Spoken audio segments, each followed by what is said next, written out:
자, 오늘 이제 출애굽기 강의 5번째로 잿더미에서 피어오른 불꽃이라는 제목으로 3장 말씀 강의하도록 하겠습니다. 자, 여러분, 떨기나무가 있는데 그 가운데 불꽃이 일어나고 그 속에 여호와의 사자가 나타났다고 그랬습니다. 출애굽기 3장 2절을 같이 한번 읽어볼까요? 여호와의 사자가 떨기나무 가운데로부터 나오는 불꽃 안에서 그에게 나타나시니라. 그가 보니 떨기나무에 불이 붙었으나 그 떨기나무가 사라지지 아니하는지라. 자, 여러분, 여기에서 오늘 메인이 뭐죠? 떨기나무가 배경이고 거기에 하나님의 불꽃이 임하고 그 한가운데 누가 임합니까? 여호와의 사자가 임하셨죠. 자, 초자연적 현상이 두 가지가 나타났는데 바로 여호와의 사자가 불꽃 가운데 모세에게 나타나시는 이 계시의 역사가 나타났고, 그 다음에 또 떨기나무에 불이 붙었는데 이 불이 꺼지지도 않고 나무도 타지 않는 신비로운 자연현상, 초자연적 현상이 일어나게 됐어요. 여러분, 여기서 오늘 핵심은 뭐라고요? 여호와 하나님이 임재하셨다는 거죠. 그런데 모세는 뭐만 보이고 있습니까? 떨기나무에 불 붙은 것만 보이고 있어요. 그리고 왜 나무가 안 타지? 그게 신기하게 보이고 있습니다. 자, 3절을 한번 같이 보실까요? 출애굽기 3장 3절, 모세가 그럽니다. 이에 모세가 이르되 내가 돌이켜 가서 이 큰 광경을 보리라. 떨기나무가 어찌하여 타지 아니하는고 하니 그때라고 하고 있어요. 여러분, 좀 우습지 않습니까? 이 상황 자체가 뭐라고 해야 될까요? 이게 지금 봐야 되는 게 여호와 하나님이 자기에게 나타난 건데, 여호와 하나님의 자기에게 나타난 게 큰 광경인데, 큰 광경을 뭐라고 묘사하고 있습니까? 저기 불 붙었는데 나무가 안 탄다. 이게 지금 큰 광경이에요, 모세에게는. 재미가 없으시구나. 저는 이게 굉장히 웃기는 상황이라고 생각을 했어요. 이게 뭐냐 그러면 달을 가리키는데 달은 쳐다보지 않고 손톱에 네일 아트만 쳐다보고 있는 느낌인 거죠.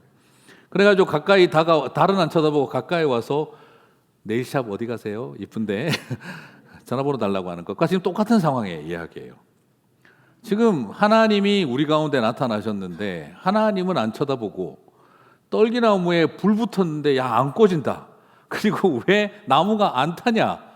신기하다. 가까이 가서 보자 하고 가까이 온 거예요. 여러분, 모세가 여호와의 임재를 받더라면 가까이 다가왔을까요? 아니면 그 자리에서 엎어졌을까요? 그 자리에서 엎드렸겠죠. 깜짝 놀라서 뒤로 물러났겠죠. 앞으로 다가왔다. 뭘 뜻하는 거죠? 진짜 못 봤다는 겁니다, 하나님을. 이게 우리에게 지금 보여주고 있는 놀라운 도전이 무엇일까요? 너무나 많은 사람들이 우리 가운데 하나님이 임재하셔서 나에게 나타나신다는 기적은 보지 못하면서 신비로운 영적인 체험, 그리고 신비로운 영적인 어떤 구경거리만 우리가 혹시 신앙생활하면서 찾고 있는 것은 아니냐라는 도전을 하고 있는 것과 같습니다. 맞아요. 떨기나무에 불꽃이 임해서 타지 않고 꺼지지 않는 것, 신비로운 일이고 하나님의 초자연적 현상입니다. 그러나 지금 우리가 봐야 할 것은 그게 아니라 여호와 하나님이 나에게 나타나셨다 하는 것이죠. 어쩌면 우리는 신앙생활을 해 나아가면서도 하나님의 뭔가 신기한 능력, 하나님의 신비로운 역사, 이런 것은 되게 관심이 있는데, 더 중요한 하나님이 나에게 함께 하시고 나에게 나타나셨다라고 하는, 하나님을 만나는 일은 우리에게 경이로운 일이 아닌 신앙생활을 하고 있는 게 아니냐라는 도전을 저와 여러분에게 던지고 있는 것이죠. 지루한 40년 광야 생활에 목동 생활 40년 하다 보니 모세도 하나님을 바라보는 법은 잊어버리고 신기한 구경거리 찾아오는 그 마음만 지금 가득 차 있다는 것이죠. 이런 모세를 바라보면 정말 이스라엘을 영적으로 이끌어갈 지도자가 될 수 있을까 하는 질문이 생기고, 과연 그는 추앙받고 존대받을 만한 가치가 있는 사람인가 하는 질문이 생길 정도입니다. 그런데 사실 이 모습을 보고 있으면 어쩌면 우리들의 모습을 보는 것과 같습니다.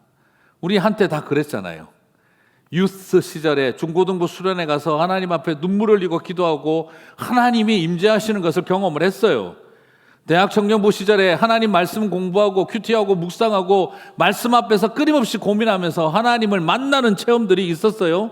그리고 선교 활동하면서 사역하면서 하나님의 음성을 듣고 하나님이 우리를 향한 계획들을 늘 발견해 왔었어요. 단기 선교를 다니면서 민족과 열방을 향한 하나님의 마음을 알고 민족과 열방 가운데 역사하시는 하나님이 누구신지 다 알고 있어요. 이민 와서 부흥회 가서 하나님 앞에 은혜 받으면서 이 힘든 이민 땅 가운데 빛처럼 나에게 찾아오신 하나님의 은혜를 감격을 다 경험을 했습니다. 그리고 우리에게 하나님 주셨던 그 은혜와 감격들을 다 가지고 있었는데 어느 틈에 한 40년, 30년 살아가면서 현실의 무게 앞에 양들 치고 목동으로 돌보며 살아가다 보니 어느 틈에 내 마음속에 있었던 젊은 날의 뜨거웠던 열정, 그리고 이민 와서 하나님 만났던 그 감격과 은혜, 선교단체 활동하며 하나님 주셨던 살아계신 하나님에 대한 비전과 열정, 이런 거 다 잊어버린 채 지금 내 눈앞에 하나님이 임재하셔도 하나님은 보이지 않고, 와, 신기하다, 구경거리만 바라보고 있는 듯한 우리들의 모습이 어쩌면 오늘 40년 광야 생활에 이제 다 소위 내 인생 여기서 썩는다 하는 생각하며 보냈던 이 모세도 똑같은 자리에 있는 것이 아닌가 모르겠습니다. 하나님의 임재가 없어서 보지 못하는 게 아니었습니다. 하나님의 임재가 없어서 보지 못하는 게 아니라 하나님의 임재를 위해서 만들어진 배경에 마음과 신경을 빼앗겨서 우리는 하나님을 보지 못하는 신앙생활을 하고 있다는 것이죠. 늘 예배를 드리고 있지만 하나님의 임재를 바라보지 못한 채 오늘 우리는 주변적인 것들에게 마음을 빼앗기고 있다는 말과 같다는 것입니다. 늘 교회를 다니고 신앙생활을 하고 있지만 하나님의 임재와는 상관없이 떨기나무에 붙어있는 불꽃만 바라보고 있는 신앙생활을 하고 있는 게 아니냐라는 것입니다. 오늘 모세는 바로 그런 상태에 있는 자신의 모습을 있는 그대로 보여주고 있습니다. 하나님의 임재가 없어서 보지 못하는 것이 아니라 보여주어도 보지 못하는 영적인 민낯 상태를, 우리의 민낯을 보여주고 있는 것이죠. 한마디로 오늘 모세는 정말 황당한 모세다라고 말해야 될 것 같습니다. 하나님을 전혀 보지 못한 모세. 그런데 오늘 황당한 모세 때문에 여러분 더 황당하신 분이 있습니다. 더 황당한 하나님이 두 번째 이야기가 되겠어요. 여러분 오늘 모세도 좀 웃겼지만 하나님도 대단히 당황해 하시는 게 보입니다. 출애굽기 3장 4절 한번 보실까요? 같이 읽겠습니다. 여호와께서 그가 보려고 돌이켜 오는 것을 보신지라 그를 불러 이르시되 모세야 모세야 하시매 그가 이르되 내가 여기 있나이다. 하나님 황당한 것처럼 하나도 안 느껴지시죠? 네, 너무 성경을 우리가 거룩하게 읽어서 그래요. 이 상황을 좀 더 나레이션 하듯이 읽으면 느낌이 확 다를 것 같아요. 자, 여러분, 하나님이 지금 여기서 모세를 부르는데 바리톤 목소리로 아다지오 템포로 모세야 이렇게 하셨을까요? 지금 하나님이 그냥 아주 느리게 베이스 목소리로 모세야 그렇게 하셨을 것 같지가 않아요. 오늘 여기서 보시면 하나님이 되게 화급하게 부르고 계십니다. 한 번만 불러도 될 텐데 두 번 부릅니다. 불러 이르시되, 급하시다는 거예요. 그리고 모세야 한 번 해도 될 텐데 얼마나 다급하셨으면 모세야 모세야 하신 거예요. 제가 볼 때는 바리톤 목소리로 모세야, 아다지오 템포가 아니라 제가 볼 때는 거의 피콜로 소리로 스타카토식의 소리로 모세야 하시지 않았을까 하는 그런 느낌이 들 정도예요. 확실하게 테너톤으로 분명히 질렀을 겁니다. 빠르게 알레그레토의 속도로 모세야 하고 재빨리 지르지 않았을까. 음악적으로 안 틀렸죠 지금? 네, 오케이, 다행입니다. 성가대 지휘자님 괜찮다고 그랬어요. 네. 이건 분명히 실수입니다. 이거 하나님이 굉장히 지금 당황해 하신 거예요. 무슨 말일까요? 하나님이 다급하게 이런 두 번 불렀던 때가 또 있죠. 모리아산에서 아브라함이 이삭을 죽이려고 할 때 아브라함아 아브라함아 두 번 불렀습니다. 그때도 하나님이 아다지오 템포로 바리톤으로 아브라함아 이렇게 하셨으면 이삭은 죽었습니다. 네. 그때 분명히 하나님도 알레그레토로 분명히 포르테시시모로 확 질르셨을 거예요. 아브라함아 하고 질렀을 거예요. 지금 여기도 마찬가지 모세야 모세야 하신 겁니다. 무슨 말이죠? 지금 하나님의 임재를 못 보니까 가까이 가면 안 되는데 하나님 앞으로 가버리면 어떻게 됩니까? 죽잖아요. 그러니까 하나님이 그때는 아들 죽이려는 아브라함을 말렸고 이번엔 지가 죽을 줄 모르고 걸어오는 모세를 말리고 계신 겁니다. 출애굽기 3장 5절 같이 읽겠습니다. 하나님이 이르시되 이리로 가까이 오지 말라. 네가 선 곳은 거룩한 땅이니 네 발에서 신을 벗으라. 지금 하나님 뭐라고 하고 있습니까? 워워워 가까이 오지 마. 가까이 오지 마. 나를 못 봤으니까 이해하는 거죠. 가까이 오지 마라 하고 하나님이 하십니다. 그리고 네가 선 곳은 거룩한 땅이니 네 발에서 신을 벗어라. 예. 여러분 모세야 모세야 할 때 어떻게 했어요? 모세가 내가 여기 있나이다 놀래가지고 그때서야 불렀죠. 하나님 속으로 무슨 생각하셨을까요? 내가 여기 있나이다 하면 안 되지. 네가 지금 여기 있으면 안 되지. 거기 있었어야지. 뒤로 가 이렇게 해야 되는 상황이었던 거죠. 그리고 하나님은 말씀하신 겁니다. 가까이 오지 마라. 네가 선 곳은 거룩한 땅이니 네 발에서 신을 벗으라. 이게 신을 벗으라 이게 무슨 의미일까? 뭐 여러 의미가 있겠죠, 그죠? 여러 의미가 있을 텐데 제가 볼 때는 그냥 뭐 단순한 요상학으로 본다면 표면적으로 본다면 신을 벗으라 이 말은 무릎 꿇고 앉아라 이 말인 거죠. 우리처럼 옛날에도 신을 이렇게 서서 벗을 수 있는 상황이 아니잖아요. 어떻게 해야 됩니까? 샌달이니까 무릎 꿇고 앉아서 풀어야 됩니다. 하나님이 뭘 요구하고 있는 거죠? 지금 모세를 살리는 겁니다. 빨리 고개 숙이고 엎드리라는 거예요. 이런 상황에서도 그제서야 모세는 놀랍니다. 뜨악한 거죠. 출애굽기 3장 6절 또 이르시되 나는 내 조상의 하나님이니 아브라함의 하나님 이삭의 하나님 야곱의 하나님이니라. 같이 읽겠습니다. 모세가 하나님 배웠기를 두려워하여 얼굴을 가리매. 여러분 지금 한 세 템포 늦었습니다. 완전히 늦었어요. 이제서야 하나님을 보기를 두려워하여 그가 얼굴을 가리우매. 이걸 말하는 게 아니라 땅바닥에 엎드렸다라는 것이죠. 이런 상황에 와 있는 모세의 모습을 바라보면 하나님도 얼마나 황당하고 당황하셨는지 모세가 누구시옵니까? 라고 물어보지도 않았는데 나는 너의 하나님이니 아브라함의 하나님 이삭의 하나님 야곱의 하나님이니라고 하나님이 먼저 대답을 해버리십니다. 질문도 안 했는데. 그리고 나서 빨리 엎드리라고 하게 된 것이죠. 여러분 이거 참 상황이 여러분 너무 이게 우리 다들 너무 엄숙하게 보시는 것 같아요.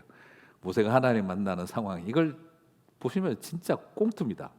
그래서 제가 오늘 사실은 부탁을 하려고 그랬어요. 조은성 목사님 모세하고 김병훈 목사님 하나님하고 그래서 이렇게 하나님이 딱 이러시다가 모세야 빨리 신발 벗어 막 이렇게 하는 그런 분위기로 제가 오늘 이 설교 청년부 수련회 가서 설교했으면은요 마지막 날 조별 발표회 때 꽁트 분명히 나옵니다. 이거 확실하게 제가 보장할 수 있어요. 자, 딱 그런 분위기였어요. 자, 그런데 우리 목사님 두 분 목회 오래 하셔야 되기 때문에 제가 말 안 하기로 했었습니다. 집에서 제가 혼자서 했더니 저희 아내가 죽는다고 웃더라고요. 네. 총기 넘치고 패기 넘쳐 보이던 40세의 이집트 왕자의 모습은 하나도 보이지는 않습니다. 신기한 구경거리 보느라 하나님도 바라보지 못한 채 정말 어리버리하게 가까이 다가오던 촌동네 80세의 노인 어르신 목동의 모습만 보일 뿐입니다. 누가 봐도 하나님이 지금 이런 모세를 선택한 것은 큰 실수하시는 것 같처럼 그렇게 여겨질 정도입니다. 혹시 하나님도 이 모습을 바라보시면서 이거 내가 생각 잘못하는 거 아닌가? 광야에 한 40년 놔뒀더니 모세가 너무 많이 망가졌다. 이런 생각이 들 만한 형국이죠. 우리 누구나 다 한때 불꽃처럼 타오르고 싶었으나 한 40년 절망의 세월 속에 다 잊어버린 우리들의 모습이 오늘 어쩌면 모세의 모습입니다. 주님의 몸된 교회 위에 이 한 몸 불살라 보겠다 했던 목회자기도 했고 장로님이기도 했고 권사님이기도 했고 집사님이기도 했고 젊은 청년이기도 했던 우리들의 삶. 그러나 어느 순간 내비도 이래 살다 죽을래. 무슨 하나님의 몸된 교회를 향한 비전과 열정. 나는 이제 그런 거 없다. 그냥 신기한 것만 보인다. 하는 어쩌면 이 모세의 모습이 어쩌면 우리의 자화상이고 민낯일런지도 모르겠습니다. 그런데 하나님은 이런 모세를 80세 모세를 하나님도 보지 못하는 모세를 부르셨다는 것입니다. 이 지점에서 우리는 하나님의 은혜를 보게 되어집니다.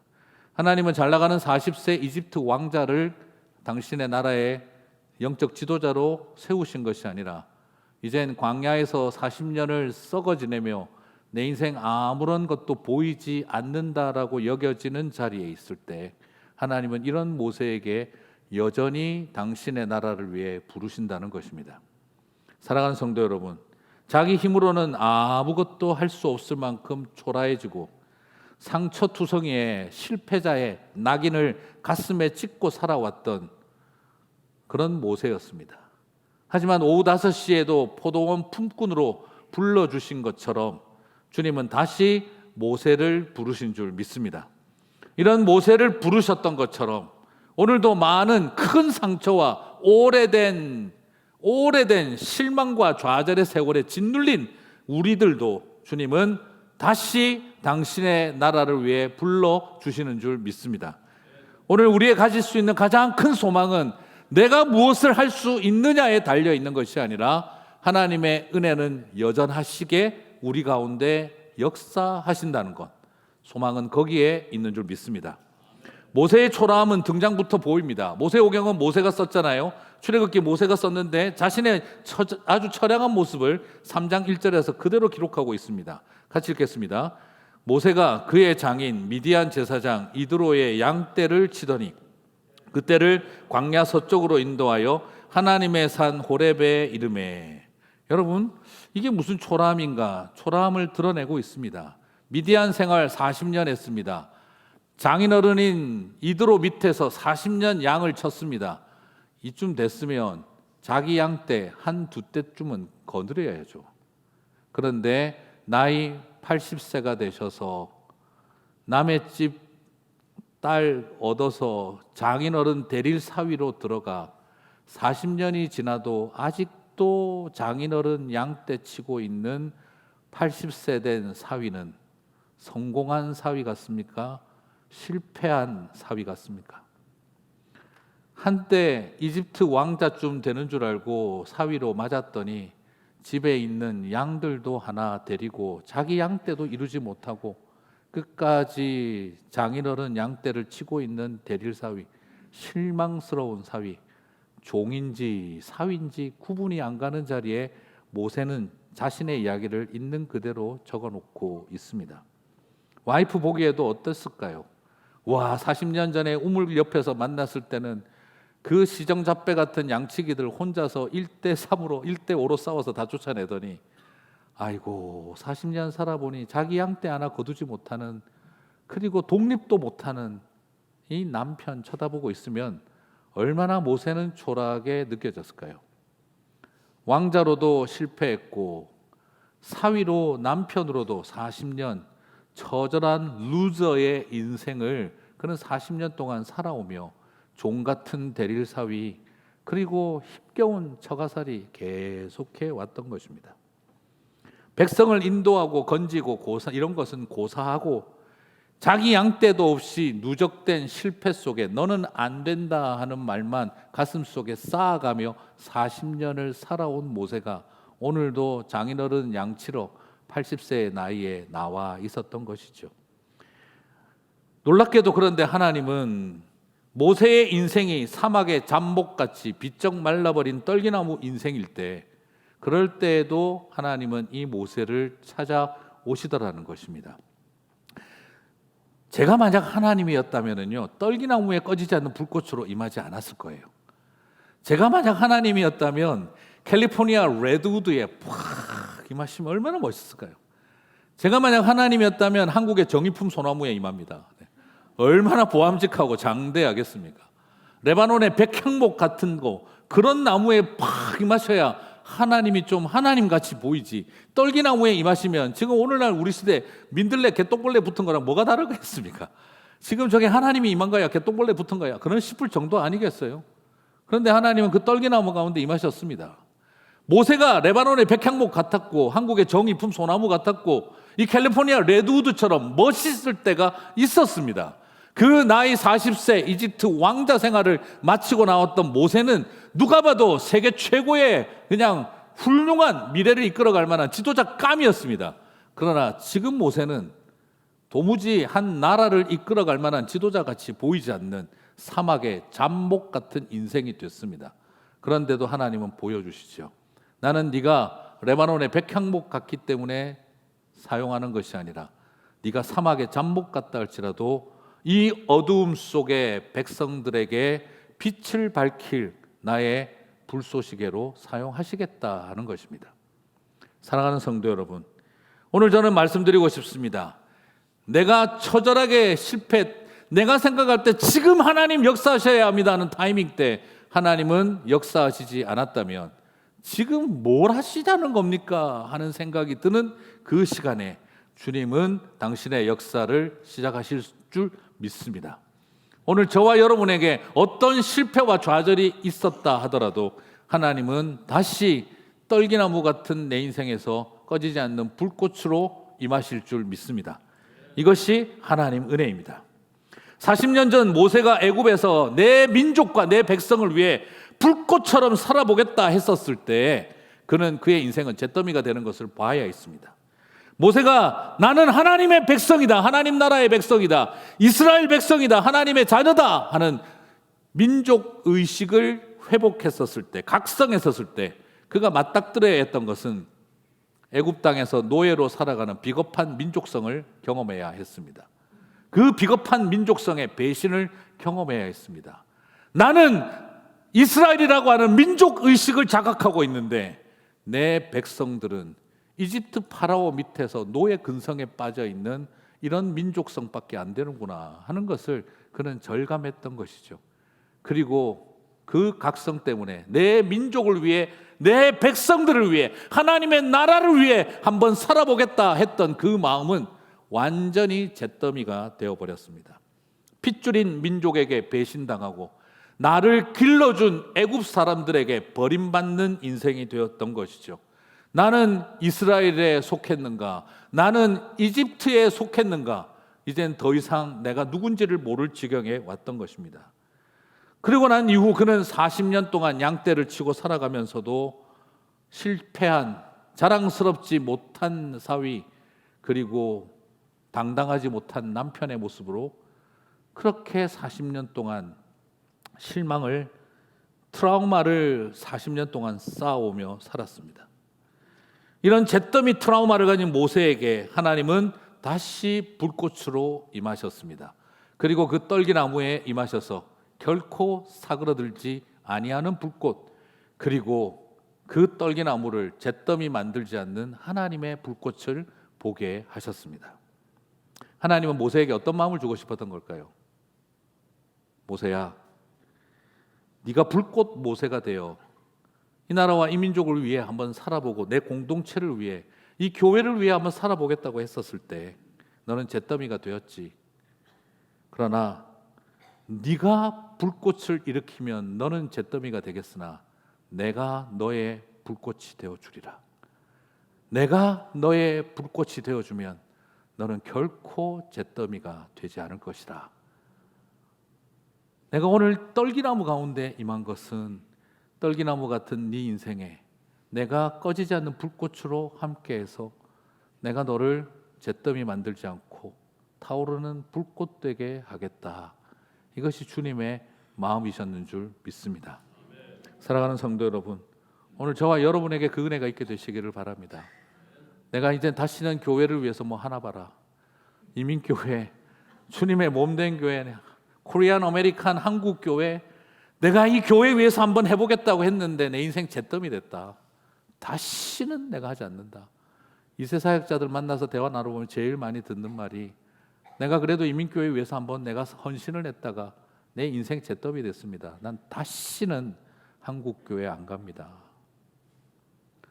그런 말을 들으면서 어쩌면 오늘 모세가 겪고 있는 일이 바로 그 이야기죠. 나는 도대체 어디에 속한 사람인가?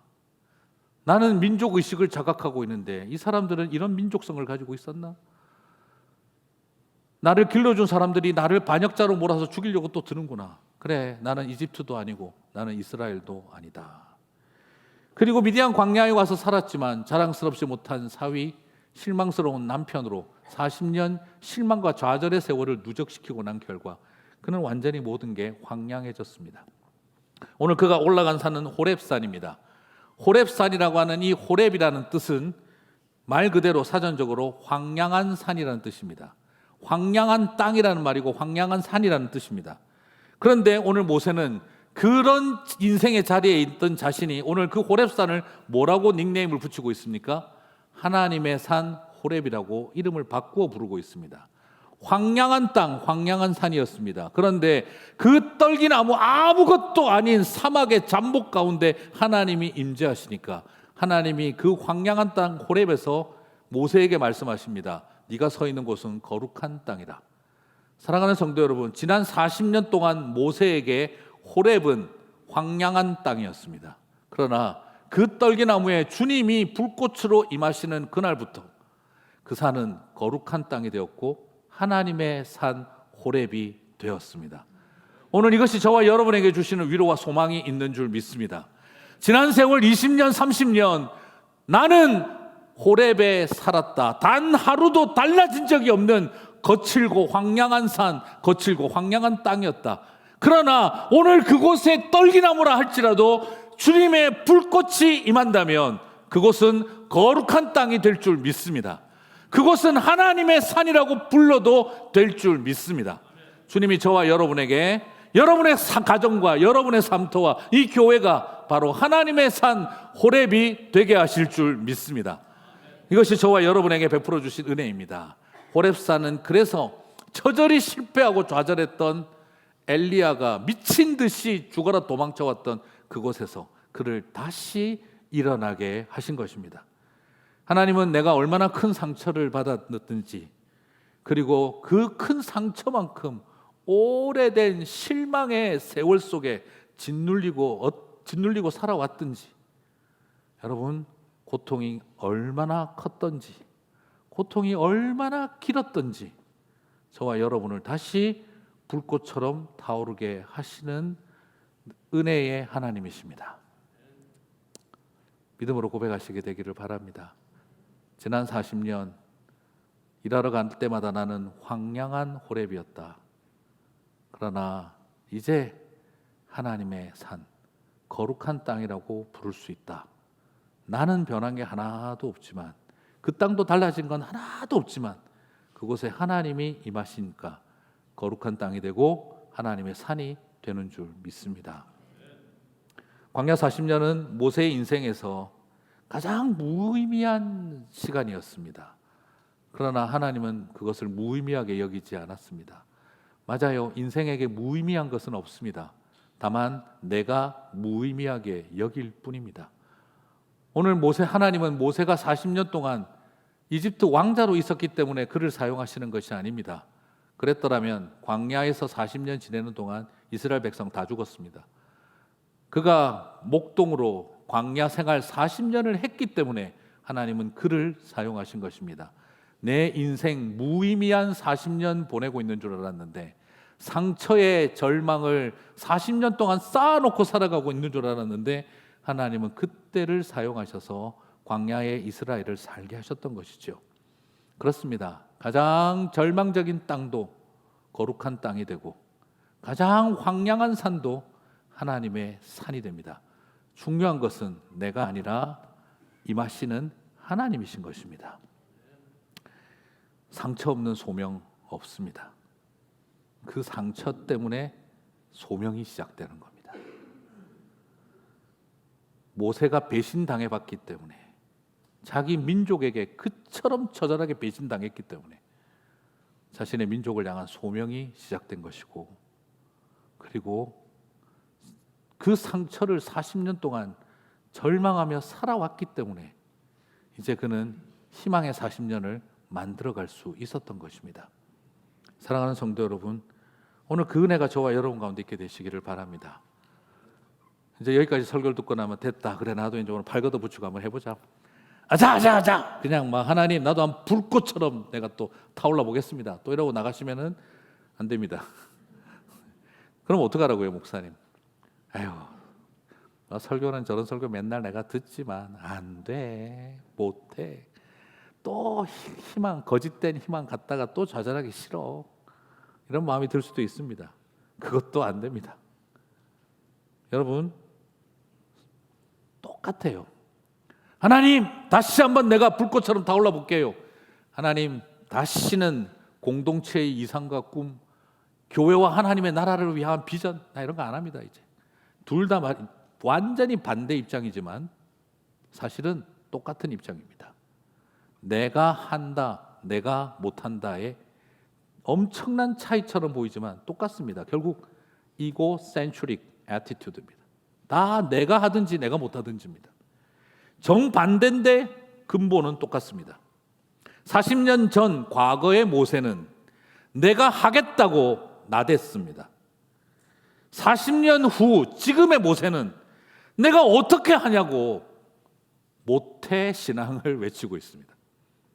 안의 신앙을 외치고 있습니다. 출애굽기 3장 11절 모세가 하나님께 이르되 같이 읽겠습니다. 내가 누구이기에 바로에게 가며 이스라엘 자손을 애굽에서 인도하여 내리이까? 내가 뭐라고요? 내가 뭔데요? 아무것도 해주지 않았던, 아무런 도움도 받지 못했던 그런 자리에서 내가 뭐라고, 내가 누구라고 40년 전에 내 민족이 나를 버리지 않았습니까? 그리고 지난 40년 동안 바보 같은 인생 살아왔습니다. 그런데 내 민족과 백성들을 구원하는 일을 위해 내가 가라고요? 내가 뭐라고요? 내가 뭔데요? 내가 이집트 사람입니까? 내가 유대인입니까? 그 사람들이 나를 같은 동족으로 여겨나 줍니까? 나를 바나나 취급이나 하지. 아무런 도움도 받지 않고 그들의 지도자로 세워줬다고도 하지 않는데 내가 그들을 위해서 또 살아라고요? 못합니다. 내가 뭐라고요? 그 반응 속에 그의 마음은 절망으로 가득 차 있습니다. 40년 전에 받았던 그 큰 상처의 트라우마가 그리고 40년 동안 오늘까지 누적된 실망과 좌절의 세월이 그로 하여금 Who am I? 내가 누구인가라는 정체성의 혼란을 일으키고 말았다는 것이죠. 실패의 트라우마는 너무 컸고 절망의 세월은 너무 길었기 때문입니다. 우리는 충분히 그 마음을 이해하게 됩니다. 여러분, 그런 사람이 마음이 들면 어떻게 되는지 아시죠? 우습게 봐도 열받고요, 칭찬해도 놀리는 것 같아요. 전혀 이런 걸 모르시는 것 같은데 저는 그런 느낌을 많이 받았었어요. 우습게 보면 네가 뭔데 나한테 그래? 내가 왕년의 말이야. 이 말이 저도 모르게 나오게 되고 또 칭찬하고 격려해주면 저 못해요. 저 안 돼요. 하기 싫어요. 우습게 보면 열받아서 화가 나고 칭찬해줘도 자기 비하에 빠져서 못하겠다고 하는 모습. 어쩌면 오랜 세월 쌓여진 상처와 너무 오래전에 받았던 큰 상처의 충격이 우리를 끊임없이 그렇게 만들어 가는 것을 보게 됩니다. 결국은 내버려도 나 그냥 알아서 살게. 이스라엘도 이집트도 유대인 지도자도 이집트의 왕자도 아닌 인생.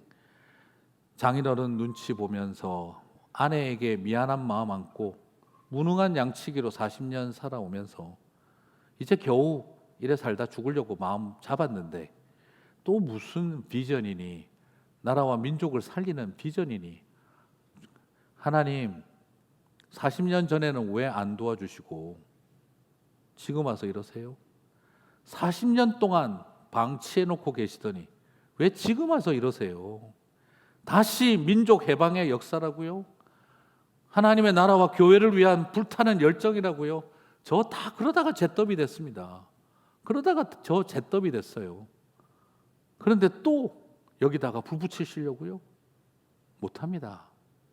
모세의 마음속에 그 심정이 가득했던 것입니다. 어쩌면 그게 우리의 마음이기도 했습니다. 우리는 충분히 이 심정을 똑같은 모세의 연약함을 알고 있기에 이해가 갑니다. 하지만 사실 이 말도 또 그는 하나님과 핀트가 맞지, 포커스가 맞지 않았습니다. 내가 한다나 나는 못한다는 전혀 반대말이지만 똑같은 말이라는 것을 제가 나눴습니다. 모세는 40년 전에는 내가 한다고 나대다가 실패했고 지금은 40년이 지난 지금은 나는 죽어도 못한다고 주저앉아 있습니다. 그러면 하나님은 지난 40년 동안 광야에 모세를 두신 목적이 뭘까요? 난 안 된다, 나는 못한다, 나는 실패자다, 그거 인정하도록 가르치는 시간이기만 했겠습니까? 하나님은 40년 동안 모세가 넌 안 돼를 가르치기 위해서 광야 생활을 시켰겠습니까? 그러면 잔인한 거죠.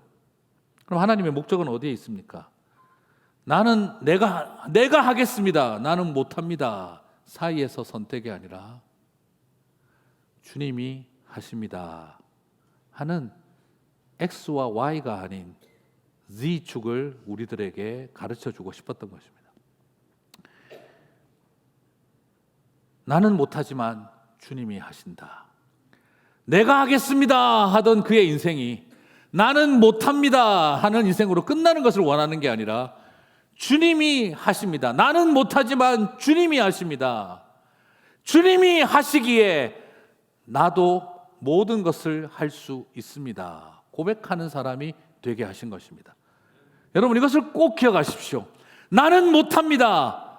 그러나 주님이 하십니다. 주님이 하시기에 내가 모든 것을 할 수 있습니다. 이렇게 저와 여러분을 고백하게 하시는 줄 믿습니다. 내가 하겠다고 나서면 나는 리더가 되려고 합니다. 그러나 주님이 하신다는 것을 알면 나는 따르는 제자의 길을 걸어가게 되는 것입니다. 내가 하겠다는 사람은 나서지만 주님이 하시는 길을 따라가는 사람들이 되는 것이 제자의 길인 것입니다. 오늘 주님은 말씀하셨습니다. 모세야, 네가 해라, 이것이 아니라 내가 한다를 말씀하셨습니다. 모세는 여전히 내가 하냐 못하냐를 자꾸 생각하고 있는 거예요. 출애굽기 3장 8절 하나님의 말씀을 듣습니다. 같이 읽겠습니다. 내가 내려가서 그들을 애굽인의 손에서 건져내고 그들을 그 땅에서 인도하여 아름답고 광대한 땅, 젖과 꿀이 흐르는 땅, 곧 가나안 족속, 헷 족속, 아모리 족속, 브리스 족속, 히위 족속, 여부수 족속의 지방에 데려가려 하노라. 누가 데려갑니까? 하나님이 하시는 겁니다. 내가 내려가서 내가 그들을 데려가려 하노라. 모세가 하는 겁니까? 하나님이 하시는 겁니까? 하나님이 하시는 일입니다. 출애굽기 3장 10절 또 말씀하십니다. 이제 내가 너를 바로에게 보내어 너에게 내 백성 이스라엘 자손을 애굽에서 인도하여 내게 하리라. 모세를 보내지만 누가 하시는 겁니까? 하나님이 하시는 겁니다. 하나님이 일하시고 이런 내가 하겠다라고 말씀하는데 모세는 여전히 내가 못합니다를 강조하고 있는 것이죠. 그래서 출애굽기 33장 12절에 하나님이 이르시되, 같이 읽겠습니다. 내가 반드시 너와 함께 있으리라. 아멘이십니까? 그래서 주님은 내가 너와 함께 한다라고 약속을 하신 것입니다. 우리가 하는 게 아니라 주님이 하시는 것입니다. 함부로 내가 할 수 있다, 나는 못한다 말하지 마시기 바랍니다. 나는 못하지만 주님이 하신다. 주님이 하시기에 나는 모든 것을 할 수 있다. 이것이 믿음의 백성들의 고백입니다. 사랑하는 성도 여러분, 우리 인생 3분의 1은 돌아보면 내가 하겠다, 나는 할 수 있다 하고 그냥 덤비던 인생이었습니다. 또 돌아보면 우리 인생 3분의 1은 나는 안 된다, 난 틀렸다, 절망하는 세월이 3분의 1이었습니다. 남은 3분의 1은 무엇으로 사시겠습니까? 또 내가 할 수 있다 덤비다가 나는 안 된다 실망하다가 보내면 우리 인생은 절반은 내가 하겠다 덤빈 인생, 나머지 절반은 너는 안 된다 절망한 인생밖에 더 되겠습니까? 그러나 오늘 저와 여러분에게 하나님 주시는 은혜는 이제는 주님이 하시는 인생 되고 싶습니다. 그 고백이 저와 여러분의 고백이 되셨으면 좋겠습니다. 사명자는 무엇이겠습니까? 선교를 이끌어가는 사람들은 누구이겠습니까?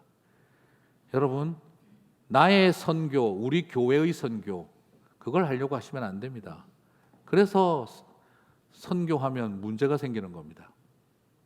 하나님의 선교하시는 하나님이 하나님의 선교를 하는 곳에 동참하는 것이 선교입니다.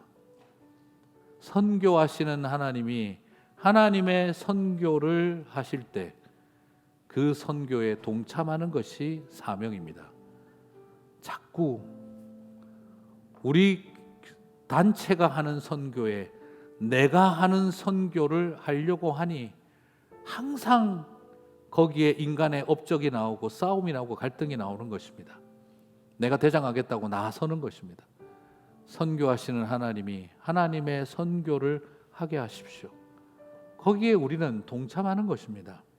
사명자는 하나님의 일을 이끌어가는 사람이 아니라 하나님이 이끌어 가시는 하나님의 일에 동참하고 따르는 제자가 되는 것입니다. 저와 여러분이 그 길을 가게 되시기를 바랍니다. 상처와 거절감과 배실감은 나 같은 것이 뭐라고 하는 마음을 심어줄 수밖에 없습니다. 이것에 대한 답은 무엇일까요? 하나님이 누구신가를 아는 것입니다. 그건 다음 주에 다루도록 하겠습니다. 하나님이 누구인지를 알면, 내가 누구인지를 모를 때 하나님이 누구인지를 알아야 길이 보입니다. 한평생 내가 해야 한다, 아니다 난 못한다, 그 두 가지 선택 속에 살아가는 저와 여러분이 아니라 주님이 하신다, 나는 못하지만 주님이 하신다, 그래서 나는 모든 것을 할 수 있다, 그 고백의 자리에 서는 저와 여러분 되셨으면 좋겠습니다. 출애굽기 3장에 제일 많이 나오는 표현이 뭔지 아세요? 1인칭 주어입니다. 1인칭 주어. 출애굽기 3장에 제일 많이 나오는 게 여호와 하나님이 내가 너를 보내노라, 내가 너를 내려가게 하리라, 내가 너를 데려오게 하리라, 내가 너와 함께 하리라. 내가가 제일 많이 나옵니다. 사랑하는 성도 여러분, 지금까지 우리는 내가 하려고 했었습니다. 그런데 1인칭 주어로 오늘 역사하신 하나님은 저와 여러분을 직접 목적으로 두고 사역 동사로 함께 하십니다. I will make you. I will make you. 그렇습니다. 1인칭 주어 되신 하나님 앞에 그분의 사역 동사의 직접 목적어가 되시기를 바랍니다. 그럴 때 여러분을 통해 역사하시는 하나님, 내가 하는데 하나님이 하시는 일이고 하나님이 하시는데 내가 하는 일이 되는 그 놀라운 신비 앞에 서게 될 줄 믿습니다. 그렇습니다. 나에 의한, 나를 위한 나의 인생은 멈추고 주님에 의한, 주를 위한 주의 길을 걸어가는 저와 여러분 되시기를 주님의 이름으로 축복합니다. 우리 다 함께 자리에서 일어나셔서 찬양하고 기도하고 마치겠습니다.